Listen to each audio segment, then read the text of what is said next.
A63 autobidea blokatua da Baiona parean. Laborariak ekintza egiten ari dira gaur gobernuari karguak apaltzea eskatzeko. Dena garestiegi atxematen dute eta haserrea halaxe erakusten ari dira. Arratsaldean eta ongi etorri iparraldearen orenera. Gaur beraz autobidetik berri izango dugu eta laborantzarekin jarraituz laborantza ganberaren 19. urteurrena ere aipagai izango dugu. Bertan sormarka berriak izan dituzte hizketagai nagusi. Gainera ziburuneri izango gara, Bixintxoen lehen asteburua pasata, bigarrena prestatzeko. Has gaitezen!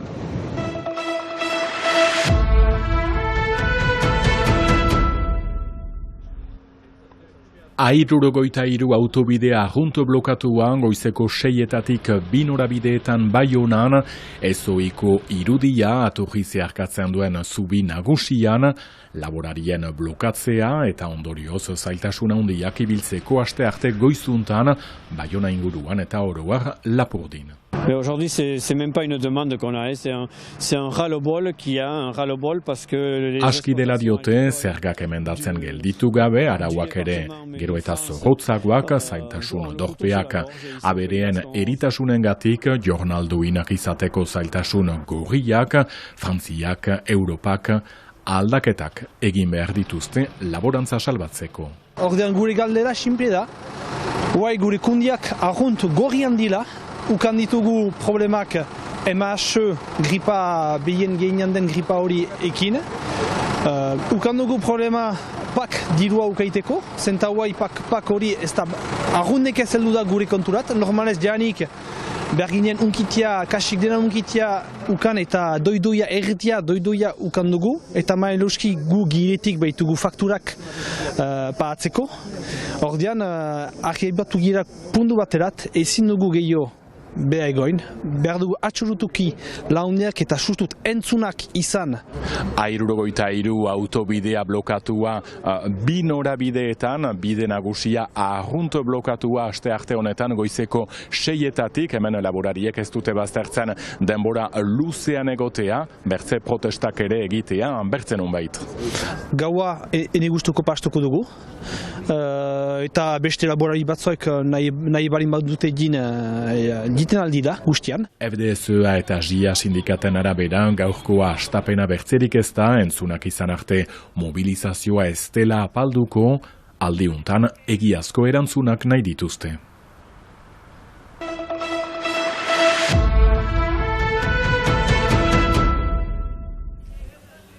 Euskal Herriko Laborantza Ganbarak 19. urteurrena ospatu berri du. Egun 22 langile eta 1000 etxaldetik gorako sarearekin, bilan positiboa ia 2 hamarkadaz egindako lanarekin. Bilan baikora. Erran ezake egindun lana laborariek buruz beren eguneko arrazoetan laguntzeko plantan zer ditugun formakuntza guziak, marxian zer ditugun desmarxia kolektibo guziak, hemen Euskal Herri mailan mantentu dutela dinamika bat, laborantza dinamika bat, eta hortaz zinez harro gira. Bide honetan sormarkak badute garrantzia eta uneotan 2 erronka nagusi daude mahai gainean.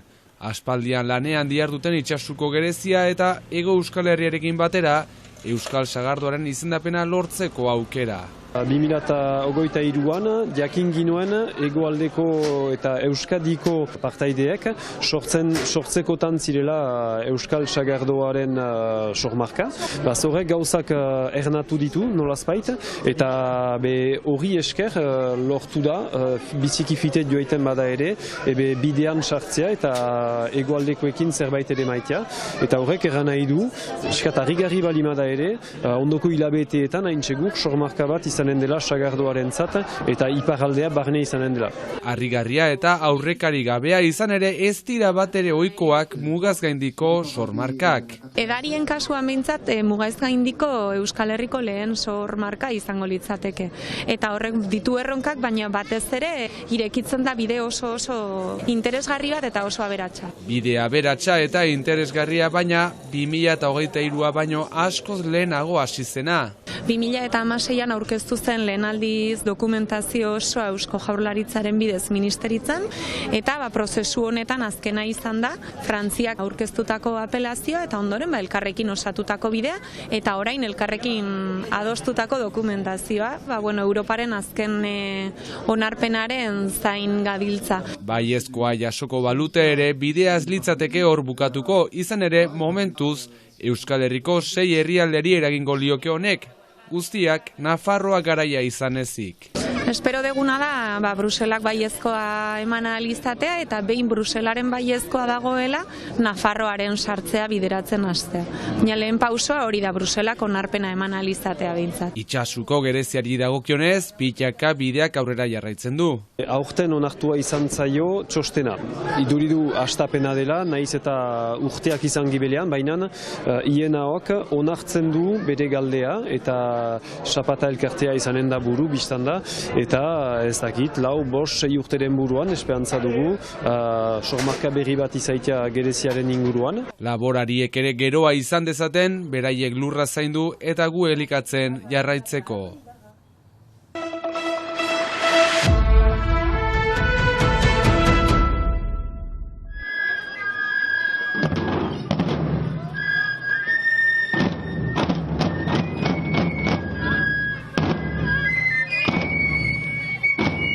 Danbor doinuak egunotan Hendaia eta Ziburutik.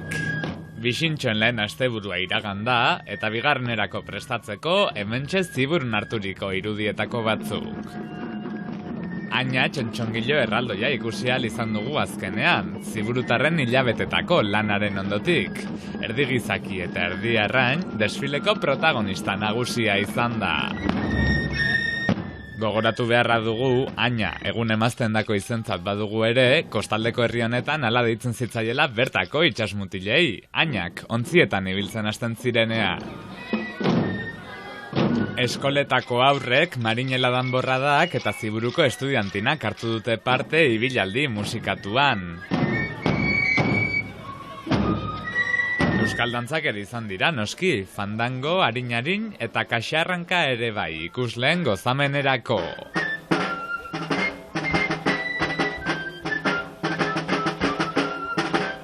Antza denez, Ainari ere gustatu zaio, eta dantzan jartzea erabaki du berak ere bai.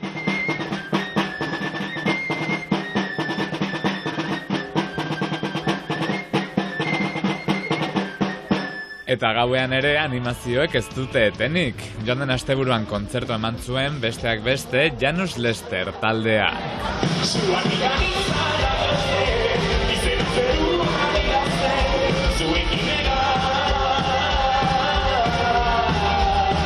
Jokin Pinatxo beratarrak sorturiko proiektua aski ezaguna da Euskal Herrian, bere ahots berezia tarteko. Sinkopaturiko erritmo anitz, arima beltza, elektronikoa eta funkian hasten dituzte haien doinuetan. 80 eta 90 markadako dantzaren oinordekoak, baina moldaketa garaikide zornituak.